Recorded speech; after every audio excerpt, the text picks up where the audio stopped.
نہ قیامت تک دوبارہ بن سکتا ہے۔ اس کو خطبہ حجۃ الوداع کیوں کہتے ہیں؟ ایک تو مطلب یہ کہ حضور نے یہی آخری حج کیا، اور دوسری بات یہ تھی کہ اس خطبے کے تھوڑے ہی عرصے بعد میرے نبی پاک نے وصال ظاہری فرمایا، اور اس خطبے کو رسول پاک صلی اللہ تعالی علیہ وسلم نے شروع کہاں سے فرمایا؟ یہ خطبہ دیکھیں شروع کہاں سے ہو رہا ہے۔ انسان دنیا میں ملتا بھی ہے، جدا بھی ہوتا ہے۔ یہ جو جدائی کا وقت ہوتا ہے نا، جدائی کا، شاید بڑی سوچ سمجھ کے کہا تھا حضرت میاں صاحب نے، بڑی غور کر کے انہوں نے کہا تھا کہ دریا کنڈے روخ نہ لائیے، جو آوے روڑ جاوے۔ آپ میدان میں درخت لگاتے ہیں تو کبھی پھل گرتا ہے تو زمین پہ گرتا ہے، اٹھا لیتے ہیں۔ اگر دریا کے کنارے ہو تو وہ تو دریا میں گرے گا اور رڑ جائے گا، چلا گیا، بہہ گیا۔ فرمانے لگے دریا کنڈے روخ نہ لائیے، جو آوے روڑ جاوے، تے پردیسی نال نہ یاری لائیے، او دا جدوں دل کرے ٹر جاوے، وہ تو چلا جاتا ہے۔ یہ خطبہ شروع کہاں سے ہو رہا ہے؟ یعنی ابھی آغاز کلام ہے، بات آگے آئے گی، آغاز کلام ہے۔ میں کہہ چکا ہوں ولی شاید عبادت کر کے بنے، تقوی اختیار کر کے بنے، ولی اللہ کی حرام کردہ ہر شے سے اجتناب کر کے بنے، وہ جس میں شبہ ہے اس سے بھی بچے تو پھر ولی بنے۔ لیکن صحابی تو حضور کی زیارت سے بنتا ہے نا، نبی پاک کی زیارت سے بنتا ہے، اور صحابہ تو وہ صحابہ تھے جن کی ہر صبح عید ہوتی تھی، خدا کا قرب حاصل تھا، نبی کی دید ہوتی تھی۔ وہ تو اس طرح کا ماحول تھا کہ نبی پاک نے فرمایا حضرت ابو ہریرہ سے یہیں بیٹھے رہتے ہو، تھوڑا ذرا کبھی کوئی کام بھی کر لیا کرو، وقفے سے ملنے سے محبت بھی بڑھتی ہے۔ تو حضرت ابو ہریرہ اٹھے اور ستون کے پیچھے سے ہو کے واپس آ گئے۔ فرمایا آ گئے ہو؟ عرض کی حضور دل ہی نہیں لگتا تو جائیں کہاں۔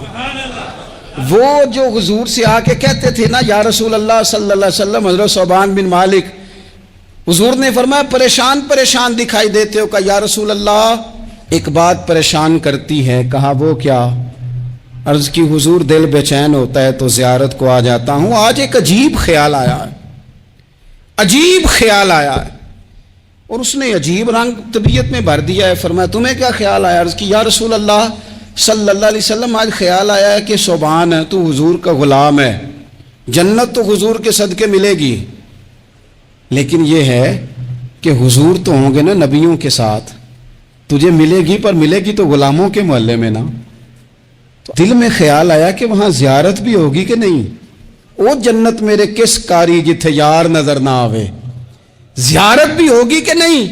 حضور کی بارگاہ میں جب حضرت ثوبان نے عرض کی تو رب کریم نے فرمایا محبوب جو تیری اور تیرے رب کی اطاعت کرے نا، اولئک انعم اللہ علیہم من النبیین والصدیقین والشہداء والصالحین، فرمایا ان کو اللہ نبیوں کے، صدیقین کے، شہداء اور صالحین کے ساتھ ہی جنت میں اکٹھا فرمائے گا، وہ اکٹھے رہے۔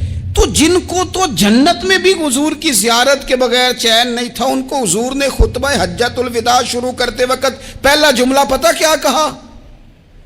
حضور اونٹنی پہ ہے، احرام باندھا ہوا ہے، 1,40,000 کم و بیش غلام سامنے کھڑے، عرفات کا میدان۔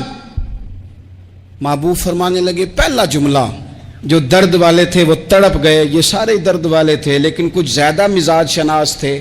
محبوب نے پہلا جملہ کہا، حضور فرمانے لگے لوگو جس طرح آج اکٹھے ہوئے ہیں شاید اس کے بعد دوبارہ ہم اکٹھے نہ ہوں۔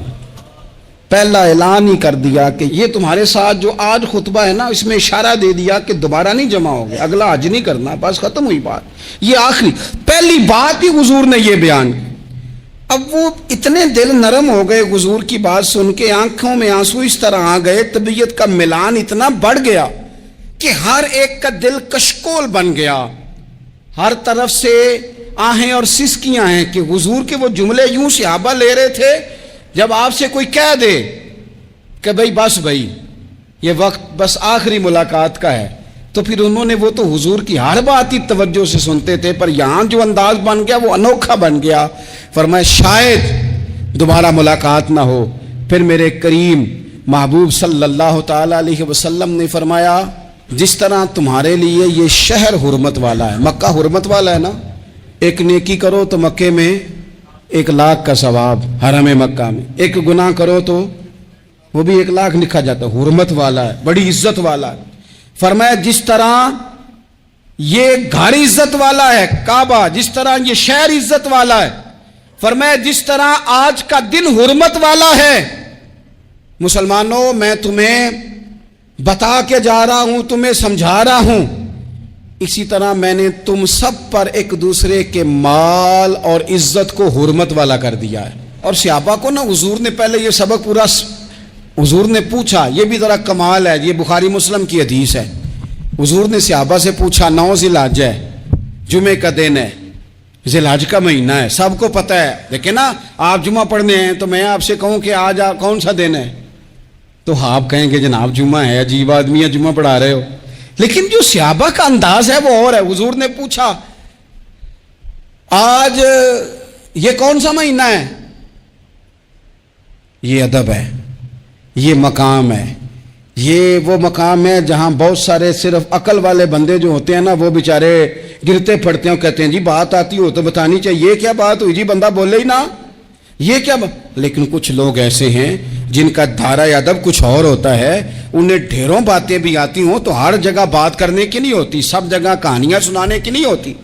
حضور نے فرمایا کون سا مہینہ ہے، قربان جائیں بھیا کو زبان ہو کے کہنے لگے واللہ و رسولہ عالم، اللہ جانے اللہ کا رسول جانے، سانو تے قید سجن دا گہنا ہے، او جنج رکھے ایسا اونج رہنا ہے، ہمیں کیا پتا، پوچھا کسی نے، لکھا ہے صوفیاء نے، کسی نے پوچھا تمہیں پتہ نہیں، کہنے لگے چپ کر، ہمیں کیا پتا کون سا مہینہ ہے، تو حضور نے فرمایا آج تاریخ کون سی ہے، بھائی صاحب کو پتا تھا نا 9 ذی الحج کو ہی حج ہوتا ہے، کون سی تاریخ ہے، کہا واللہ و رسولہ عالم، اللہ جانے اللہ کا رسول جانے، قربان جائیں۔ حضور نے پوچھا دن کون سا ہے، سب کو پتا ہے جمعہ ہے، کہنے لگے واللہ و رسولہ عالم، اللہ جانے اور اللہ کا، وہ صحابہ بتا کیوں نہیں رہے، تو اہل محبت کہتے ہیں صحابہ کا جواب یہ تھا ہمیں کوئی مہینوں سے غرض ہے، ہمیں کوئی دن سے غرض ہے، ہمیں کوئی تاریخ سے غرض ہے، حاجیو آؤ شہنشاہ کا روزہ دیکھو، کعبہ تو دیکھ چکے کعبے کا بھی کعبہ دیکھو، ہمیں تو محبوب سے غرض ہے۔ مہینہ تھا ذی الحج کا، اگر حضور کہہ دیتے ذی الحج نہیں ذی قعدہ ہے تو ہم نے ذی قعدہ بنا لینا تھا، تاریخ تھی 9، اگر حضور فرما دیتے 11 ہے تو ہم نے 11 ہی بنا لینی تھی، دن تھا جمعے کا، اگر حضور کہتے پیر ہے تو ہمیں کیا لگے، ہمیں تو محبوب کی رضا چاہیے۔ آپ دیکھیں نا ایک صحابی کے ہاتھ ذرا لمبے تھے تو حضور نے فرمایا یا ذوالیدین، او لمبے ہاتھوں والے، ان سے کوئی پوچھتا نام کیا ہے تو کہتے میرا نام ہے 2 ہاتھوں والا، او بھائی میرے بھی 2 ہیں، تو کیوں 2 ہاتھوں والا، کہنے لگے یہ نہیں مجھے پتا، مجھے نبی پاک نے کہا 2 ہاتھوں والا، تو ٹھیک ہو گئی جو حضور نے نام رکھ دیا۔ تو حضور سید عالم نے پوچھا، پھر حضور نے حرمت یاد کرائی، فرمایا یاد رکھو یہ دن بھی بڑی عزت والا ہے، جمعے کا ہے، یہ مہینہ بھی بڑی حرمت والا ہے، ذی الحج کا ہے، یہ تاریخ بھی بڑی حرمت والی ہے، لیکن فرمایا جس طرح اس دن کی، اس شہر کی، اس مہینے کی تم نے عزت کرنی ہے، اسی طرح ایک دوسرے کے مال کا، ایک دوسرے کی عزت کا تم نے پاس کرنا۔ مسلمان بھائیوں خدا را، یہ حضور کہہ رہے ہیں یار، نبی پاک نے کعبہ کے سامنے کھڑے ہو کے فرمایا بیت اللہ تیری بڑی شان ہے، تیرا بڑا مرتبہ ہے، لیکن فرمایا میرے مومن کی عزت رب کی نظر میں کعبے سے بھی زیادہ ہے۔ ہم کیسے بیٹھ کے یار، ہم کیسے جرأت کرتے ہیں کسی کی پگڑی کھولنے کی کونے میں بیٹھ کے، ہم اپنے گھر بیٹھ کے کسی پر تبصرہ کر گئے، کسی بندہ مومن کی عزت اچھال گئے، بالکل پتہ نہیں تھا بات کا اور ہم نے کہانی بنا دی پوری کی پوری، داستان سرائی کر گئے۔ صبح سے شام تک ہماری گپ شپ کا عنوان کیا ہے، کسی نہ کسی کا شکوہ، کسی نہ کسی کی شکایت، یہ ہماری گپ شپ ہے۔ خدا را، حضور نے تو خطبہ حجۃ الوداع میں پہلا سبق یہ دیا تھا کہ میرے جانے کے بعد ایک دوسرے کی عزت کرنا، اور اسی خطبے میں ایک جگہ پہ فرمایا یہ نہ ہو کہ میرے جانے کے بعد تم ایک دوسرے کی گردنیں مارنے لگ جاؤ، ایک دوسرے کی عزتوں کا خیال کرنا، پاس کرنا۔ مسلمانوں، میرے عزیز بھائیوں، بزرگوں، عزتوں کا دفاع شروع کریں، تھوڑی دیر کے لیے اپنی زبان لوگوں کے اوپر تبصرہ کرنے سے کنٹرول میں لائیں. کچھ چیزیں ایسی میں مختلف شہروں